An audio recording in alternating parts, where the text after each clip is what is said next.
அவுது பில்லாஹி மினஷ் ஷைத்தானிர் ரஜீம் பிஸ்மில்லாஹிர் ரஹ்மானிர் ரஹீம். ஒரு மனிதன் மரணித்து விட்டால் லா கத்தா தலத்தாமல் 3 அமல்கள் அழியாது.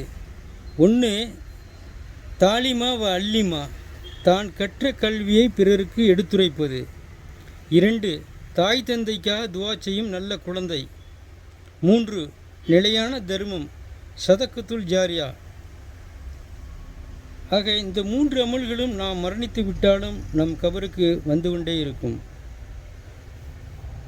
அடுத்து, இறந்தோரை ஏசாதீர்கள், ஏனென்றால் அவர்கள் தான் செய்த நன்மை தீமை ஆகியவற்றின் பக்கம் சென்று விட்டார்கள் என மூமின்களின் தாய் அன்னை ஆயிஷா ரலியல்லாஹு அவர்கள் அறிவிக்கின்றார்கள். நூல் புகாரி 6518